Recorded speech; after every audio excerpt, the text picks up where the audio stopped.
The word Exodus means exit or departure. The book of Exodus provides an account of Israel's departure from bondage in Egypt and their preparation to inherit the promised land. Prophet Moses is chosen by God to lead the people out of Egypt. The book details the covenant with God, the tabernacle and Ark of the Covenant, the wonders performed by Moses and Aaron, and the hard journey the Israelites had to go through. It highlights God's wrath for disobedience and sin, and also God's blessings and protection of the people throughout the exit journey.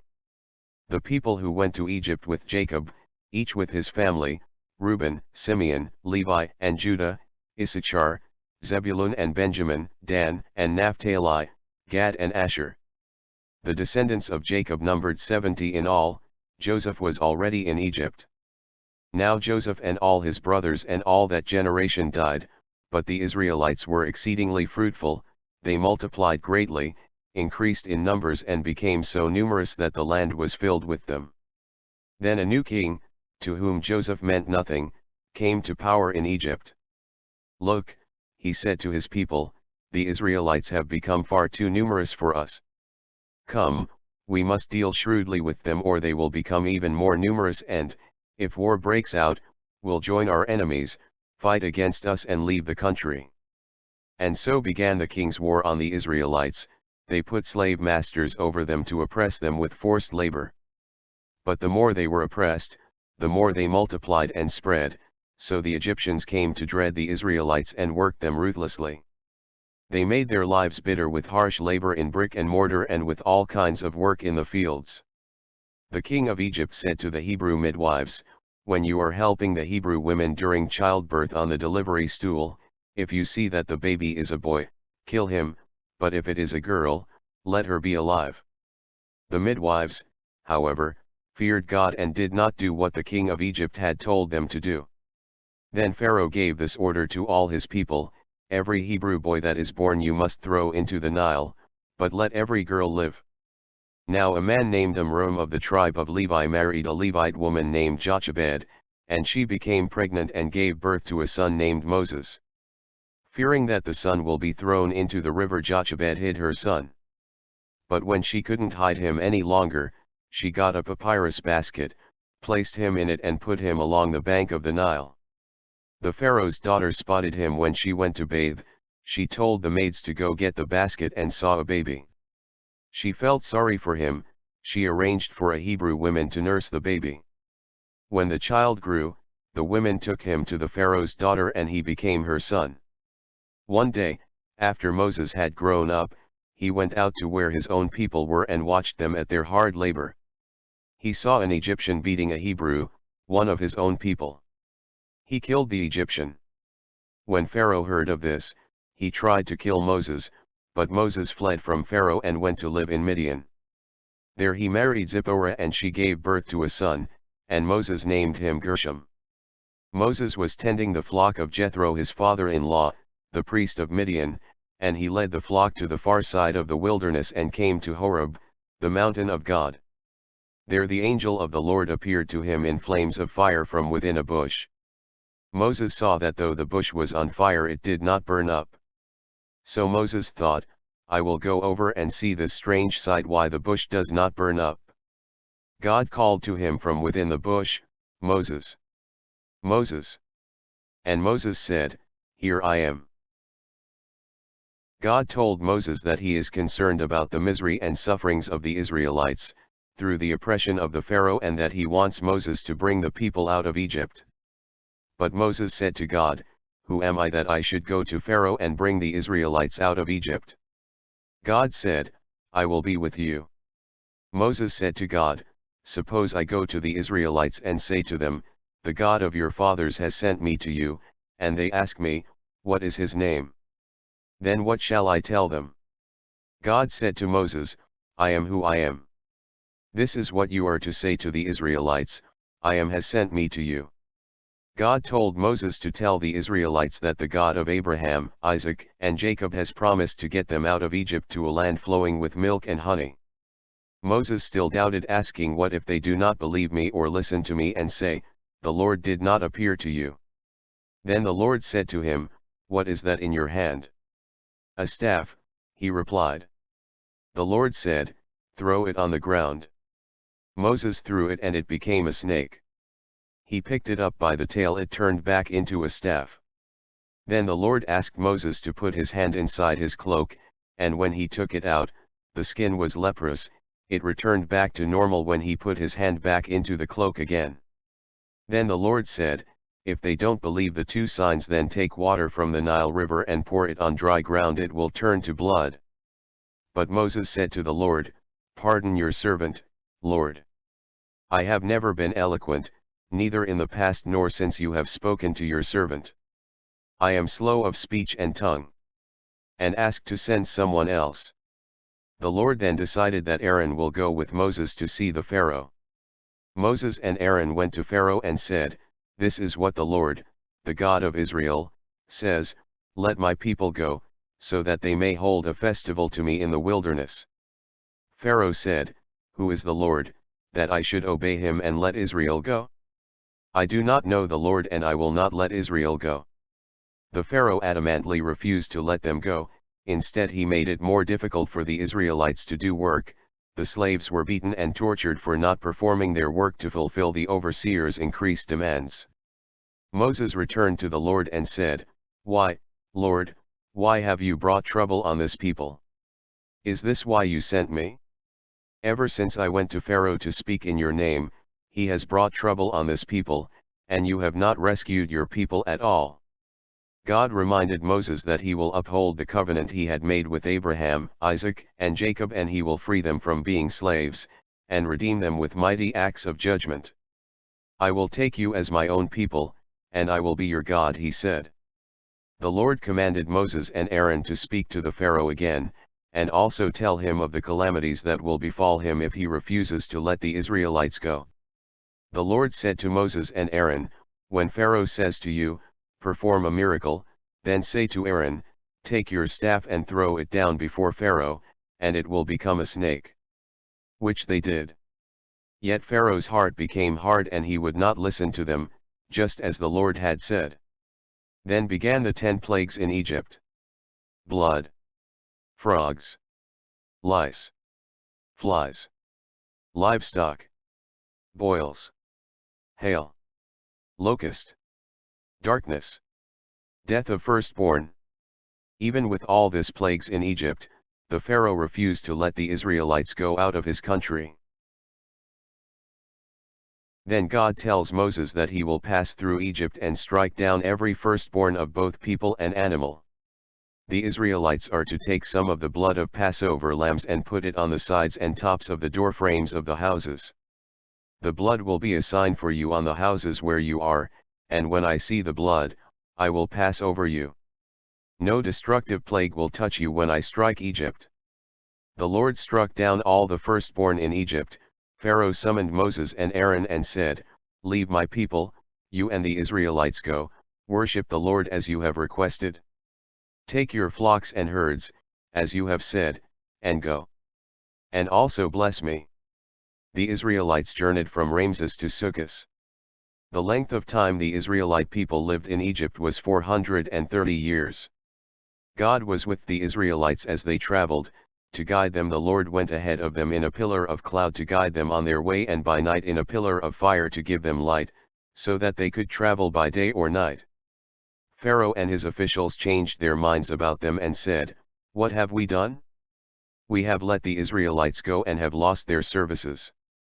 They chased after them. All Pharaoh's horses and chariots, horsemen and troops pursued the Israelites. When the Israelites noticed the Pharaoh and troops approaching, they were terrified and cried out to the Lord. They questioned why Moses brought them out of Egypt. Moses said to the people, "Do not be afraid. Stand firm and you will see the deliverance the Lord will bring you today. The Egyptians you see today you will never see again. The Lord will fight for you, you need only to be still." God instructed Moses to raise his staff and stretch out his hand over the sea to divide the water so that the Israelites can go through the sea on dry ground. Moses did as God said, and the waters were divided, and the Israelites went through the sea on dry ground, with a wall of water on their right and on their left. All Pharaoh's horses and chariots and horsemen followed them into the sea. Then the Lord said to Moses, "Stretch out your hand over the sea so that the waters may flow back over the Egyptians and their chariots and horsemen." Moses did as God commanded, and the water flowed back and covered the chariots and horsemen, the entire army of Pharaoh that had followed the Israelites into the sea. Not one of them survived.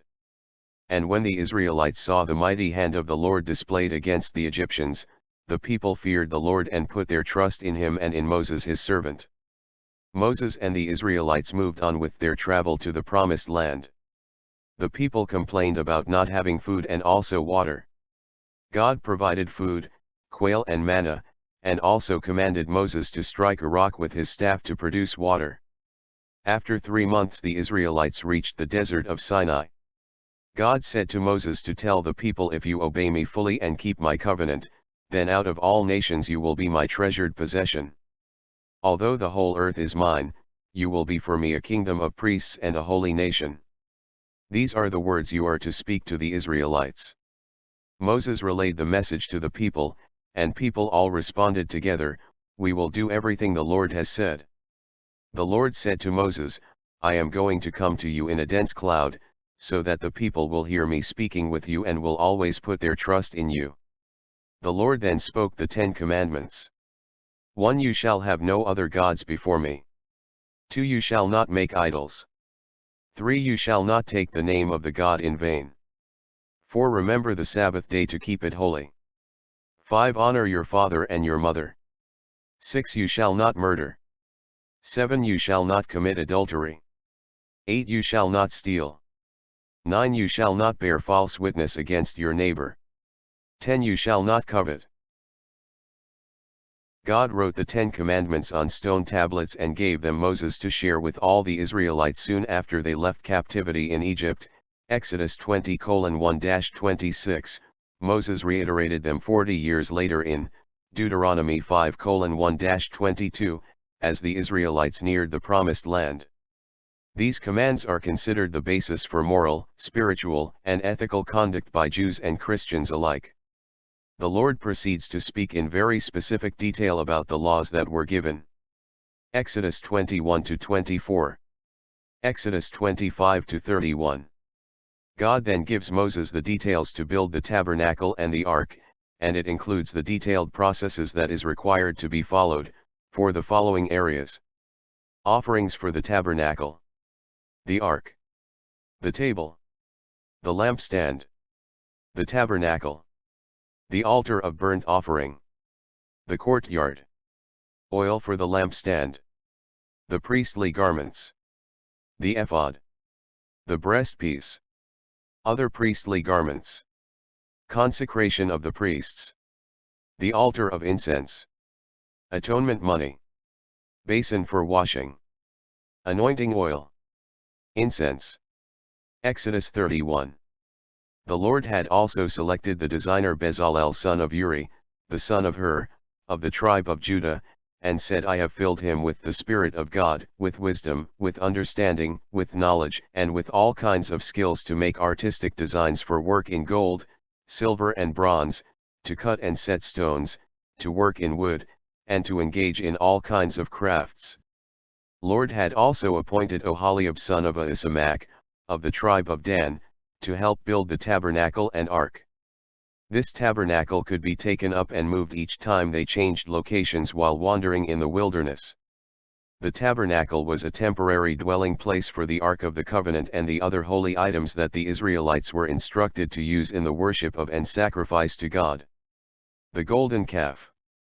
When the people saw that Moses was so long in coming down from the mountain, they gathered around Aaron and said, "Come, make us a god who will go before us. As for Moses who brought us up out of Egypt, we don't know what has happened to him." This pressured Aaron to make the golden calf. Then the Lord said to Moses, "Go down, because your people, whom you brought up out of Egypt, have become corrupt. They have been quick to turn away from what I commanded them and have made themselves an idol cast in the shape of a calf." God was angry and wanted to destroy them. Moses reminds God of the covenant with Abraham and Isaac, which said God will make many descendants through them. God then relented. Moses went down the mountain to see the people. When he saw the calf, his anger burned, and he threw the tablets out of his hands, breaking them to pieces at the foot of the mountain. And he took the calf the people had made and burned it in the fire. Moses saw that the people were running wild and that Aaron had let them get out of control and so become a laughingstock to their enemies. So he stood at the entrance to the camp and said, "Whoever is for the Lord, come to me." And all the Levites rallied to him. So Moses went back to the Lord and pleaded for God's mercy to forgive their sin again. The Lord replied to Moses, "Whoever has sinned against me I will blot out of my book. Now go, lead the people to the place I spoke of, and my angel will go before you. However, when the time comes for me to punish, I will punish them for their sin." And the Lord struck the people with a plague because of what they did with the calf. Moses did go and meet with God again, and the Lord said to Moses, "Write down these words, for in accordance with these words I have made a covenant with you and with Israel." Moses was there with the Lord 40 days and 40 nights without eating bread or drinking water. And he wrote on the tablets the words of the covenant, the 10 Commandments. This was to replace the tablets that Moses had broken in anger. Exodus 35-39. Moses tells the Israelites how to build the tabernacle as instructed by God. Exodus 40. When the tabernacle was built, God gave further instruction of setting it up for use. God commanded to bring Aaron and his sons to the entrance to the tent of meeting and prepare them, anoint them, and consecrate them so they may serve me as priests. Their anointing will be to a priesthood that will continue throughout their generations. Moses did everything just as the Lord commanded him. Moses set up the tabernacle as instructed by God. And after he had finished, then the cloud covered the tent of meeting, and the glory of the Lord filled the tabernacle. Moses could not enter the tent of meeting because the cloud had settled on it, and the glory of the Lord filled the tabernacle. In all the travels of the Israelites, whenever the cloud lifted from above the tabernacle, they would set out, but if the cloud did not lift, they did not set out until the day it lifted. So the cloud of the Lord was over the tabernacle by day, and fire was in the cloud by night, in the sight of all the Israelites during all their travels. The book of Exodus is the story of God rescuing the Israelites from Egypt where they were slaves and to bring them to the promised land. God was very clear about who he wanted to lead the people. He gave very detailed laws and process to follow to attain his direction and blessings. However, he does not allow sin to go unpunished forever. As with the story of the golden calf, people at that time needed very much for God to be physically in front of them, even if it's just an idol they believed is God. God's presence was with the Israelites throughout the journey. This book is about God hearing Israel's cries for help, rescuing them from their oppressors, and making them his own.